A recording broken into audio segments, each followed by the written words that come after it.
Hi guys, welcome back to Rose and Jones. Thanks for tuning in. So as you've probably seen, today we're doing the tag video that you've probably seen doing the rounds on YouTube. It's called the Perfume Collection Tag, and it was created by Josh Jane on the Josh Jane channel. It's a really fun little tag. There's a lot of these tags that are similar that are doing the rounds. Yeah, so it's a category question kind of a tag just to give you an idea of perfumes in the collection and different choices and blah blah blah. So we're going to get stuck into that. I was tagged by Claire. Thanks so much, Claire, for tagging me. And I'm going to get my tags out of the way before we get into it all. Firstly, I want to say sorry about this awful lighting. It's really late and I've got nothing set up or prepared. I'm being really lazy, so we're just kind of coming into the perfume cupboard together. The lighting's crap basically, and plus I'm holding my tripod, so it's going to be a bit shaky, so I'm sorry about that. So my tag choices are three lovely ladies here on YouTube. Sam from My World of Fragrance. I've tagged you because I love your channel. I get to be nosy and see more of your perfumes. But you've got such a great selection. Sam has got a fantastic selection of fragrances. She's into niche. She talks about fragrances we probably haven't heard of before. She's got a really refined and keen nose for the unusual kind of non-mass appealing but really unique and beautiful fragrances. So love hearing about hers. I also would love to tag Lola from Lola's Scents. That's a channel that I've been watching from the beginning. I enjoy it so much. Lola's fragrances are always reliable and tasteful and right up my street. I love hearing her talk about them. So yeah, Lola's tags. Casually Fragrant, again, one I've been watching right from the beginning. She uses a fantastic sort of light box system and everything's all lit up and so clear, and she favours gourmands and really sweet scents, and I love hearing her talk about them. So yeah, love to tag Casually Fragrant as well. So jumping into the first question, what is my oldest fragrance in my collection? Well, this is the one here that I'm obviously staring at. This doesn't live here normally. She lives down in a little bag of perfumes that I never reach for anymore. She's kind of in the forgotten place where there's other things that I don't reach for anymore, but I won't get rid of them just because. But this is Ghost by Ghost, and this is one I wore to death from God knows what, 20s to 30s, almost into 40s. And it's just a lovely luminous kind of rose jasmine. I think there's peach in here as well. It's a really easy, affordable one that's still going strong. You can buy this pretty much anywhere. It's got tons of flankers. It's just a really bright, luminous, floral fragrance. It's quite young. Well, no, it's not actually that young. Anyone can wear this, but I think of it as young because obviously it's one I wore when I was young. But I've had this particular bottle for about 10 years, perhaps. It's probably the fourth Ghost that I've owned. But yeah, it's a really beautiful one, and that's the oldest one in my collection. So moving on to my newest fragrance. So the light is really rubbish, I'm really sorry. This is Thalia by Parfum de Marly. I mentioned this in my Parfum de Marly video. So yeah, she's my newest fragrance. Really enjoying Thalia. It's a powdery iris. It's not that powdery actually. There's a kind of brightness to this iris fragrance. I really enjoy it. It's quite a simple one, not too complex, very easy to wear. It's just really beautiful. I said before, it reminds me of the rain. It's got a kind of damp feel, a bit of a spicy pepperiness as well. Really enjoying that one. So that is Thalia Parfums de Marly, and that is my newest fragrance. Okay, so next up is what is the most expensive fragrance in my collection. We're going to move along to, well, actually I'm not 100% sure. It depends on price per mil and how much I actually paid as opposed to the retail cost of the fragrance. Overall, the most expensive one I've bought is probably Oud Satin Mood. This is a 17 mil. I think it's how much is it?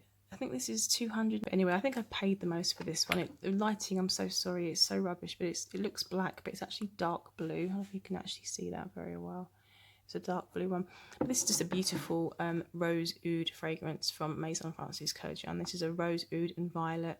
Obviously, it's got other notes in there as well. So just a really rich, kind of bombastic, loud fragrance with roses and oud. The rose is quite sweet in here, quite powdery.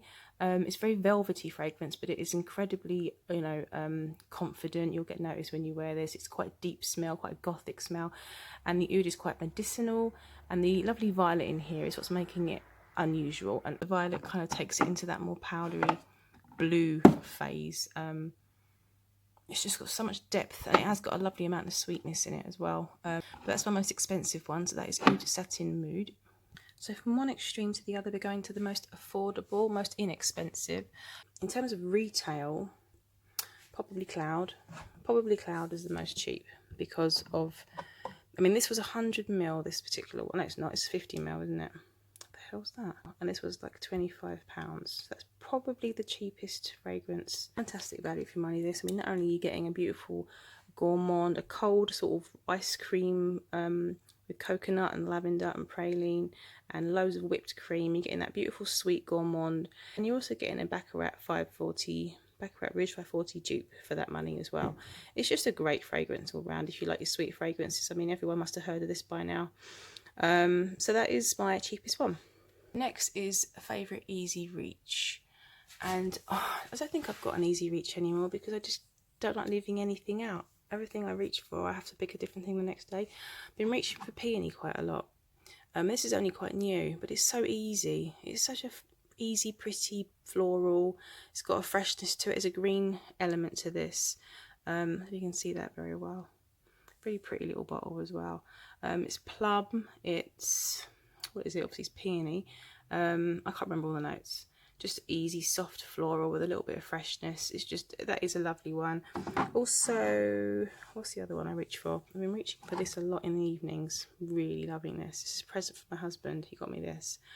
And this is a really beautiful one from Byredo, Belle d'Afrique. This is talks about a lot on YouTube as well. It's a vetiver heavy fragrance, but what I smell from this is sort of spicy mango, and I do get cardamom, tropical desert gourmand. It's really weird.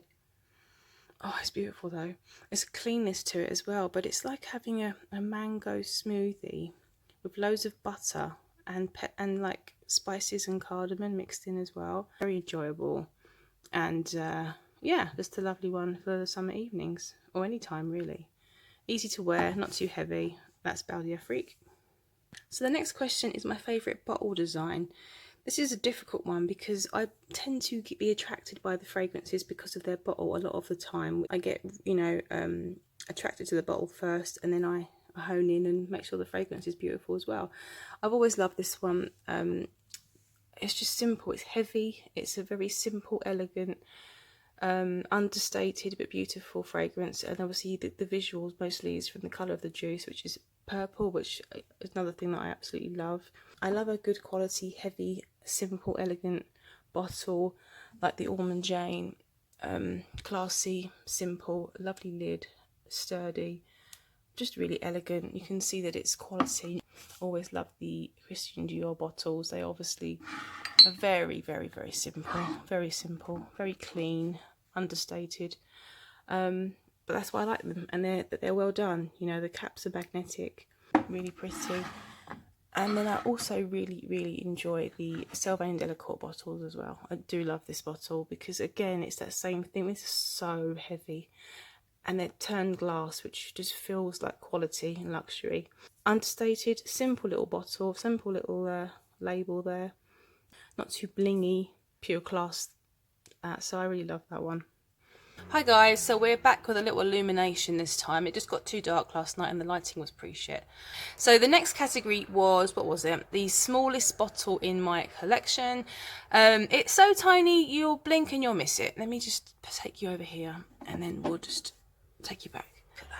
Honestly, so adorable. So this is my little mini Lolita Lempicka Eau de Toilette, and I got this one by accident. And this is how I ended up falling in love with the EDT, through this little mini, whoops. And I do treasure this little one because you just can't get these anymore. It's just so adorable. So that is officially my smallest bottle in my collection. So from the smallest to the largest, these are the two largest bottles I have. Both of these are the 250ml, I think. And just in comparison to, to one of the minis, you get an idea of just how enormous these bottles are. So these are the 7.5ml. Rose Gypsy and Dior Amore are my two largest bottles.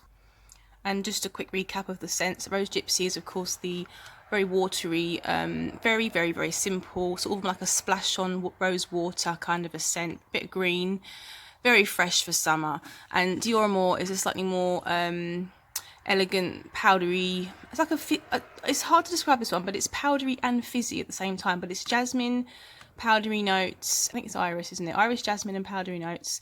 So those are my two largest. And the next question was, which fragrance is the biggest memory association for you? And actually, I've just done a whole video called the Olfactory Photo Book, which is full of fragrances that have memories and nostalgia attached to them. So it's quite apt that I've got this question. One of the biggest memories is this one. This is by Lancome. It's quite an old fragrance now. It still gets sold, but you don't hear about it very often. I think it was quite big in the sort of late 80s, 90s. This is Eau de Lancome. And it's one my mum wore, and it really does take me back to our first holiday abroad, you know, just being on a boat and doing all the abroadish things that you do when you go abroad. And it's all wrapped up in a very big burst of bergamot.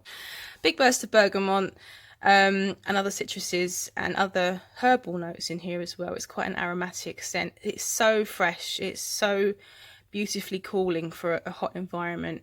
And it really is a lovely one. Still modern. I could wear this on holiday. It's absolutely beautiful. So that one has the biggest memory association. That's Eau de Lancome by Lancome. Next category is the fragrance that's worth the hype. I do tend to talk about the same ones when it comes to ones that are hyped. I'm always talking about the same fragrances, so I'm going to just try and talk about something else so it's not so boring. Joss Jane included Cloud as her worth the hype in her collection. I would 100% agree with that. It really is worth the hype. It is worth the money, 100%, and it's definitely worth a sniff if you haven't tried it before. If you like sweet gourmand scents, it's not your typical girly, in my opinion, girly pink sort of scent. It's very sort of ice cream on the beach or ice cream at Brighton Pier.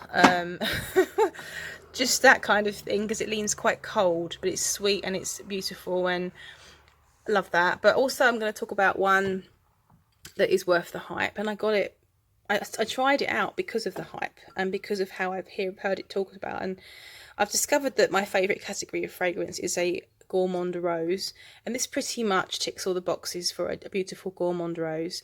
There is a beautiful coffee note that really does get you as soon as you spray it, and I can detect it. Most people say that there isn't enough, and although it's called Intense Cafe, you should get more coffee. Really, it does disappear, but it lets way for this beautiful gourmand rose, and it's just, I love it. Definitely worth the hype. Intense Cafe by Montal. Next is, well, what isn't worth the hype? Okay, well, everything in my collection I love. I sell things pretty damn fast if I'm not sure about them. There is one, and that is Atomic Rose by Initio. Now, this is really just a first impression of this because I only received this today, but I bought the sample based on the hype. This has Delina written all over it. I mean, not physically, but if you smell this and you know Delina, then it just is. You'll smell Delina in this. The difference is, it is louder, it's stronger, it has a very strong note of hedoine. That's the synthetic molecule, I believe. It does smell like there's a really strong synthetic coming through, and it's kind of like, you know, you get that strong synthetic that you get with Mancera fragrances. The Manceras, I do really love them, but you get that, you know, that DNA that they all sort of have. It's quite abrasive and strong. It's in this. So there's something about it which is slightly more masculine as well. It's like, if you can take Delina and make it slightly obnoxious, if I'm honest, that's kind of how this reminds me of, and it gives me a bit of a headache. I'm not enjoying it. I'm really not. I love Delina, and even though it's so similar, I don't. Maybe that's why I'm being biased and I'm comparing it. But there's just something in this that's making my head a bit dodgy. And it's the only thing I've really got in my collection at the moment that's an example of something that's not worth the hype. So, Atomic Rose by Initio. Next up, what is my favourite fragrance from my favourite house?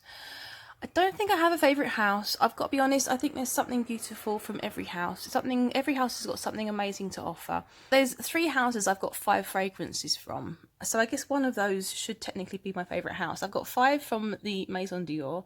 I've got 5 from Parfums de Marly. And I've also got 5 Loli Salem Pickers. I think overall, if I'm honest, I'm going to go with Parfums de Marly because they have that luxurious edge, and I think there's more variation, there's more to suit different occasions in this house, and I really do love the 5 that I have. And my favourite fragrance from this house is Meliora. The fact that I can wear her for any occasion, I have that air of elegance and luxury, There's also a sort of light-hearted, everyday feeling as well, with those berries and that kind of freshness as well. I love everything about Meliora, so this would be my favourite fragrance from the house. But I have to say that Athalia is coming in as a very close second, because the more I wear Athalia, the more I'm starting to love her. Very easy to wear. I feel she suits me. She's kind of my rainy day fragrance, and I'm a bit of a girl under a rain cloud. I just really love the scent. I love both of these, but I think Meliora is probably going to always be my favourite Papam de Mali fragrance. We're back staring at Cloud again. The last question is, which fragrance have I used the most of? So yeah, I've used the most of Cloud. I find this one I can just spray on any time, any season, any occasion. I get so many compliments. That's not the reason I wear it, but I get compliments because I think people say that it suits me. I've got a backup bottle sitting down below. I don't think I'll be running out of this anytime soon. Don't know what else I can say about Cloud that hasn't been said already. So Cloud by Ariana Grande. I always get it wrong. Ariana Grande pretty much steals the show in this tag video. That's the end of the video. I hope you enjoyed it. Nimbus is just catching some rays through the sun at the moment, and please ignore the fact that I've got no carpet on the floor. I look forward to seeing you again on my next video. I hope you're all well. Take care, and I'll see you soon. Bye.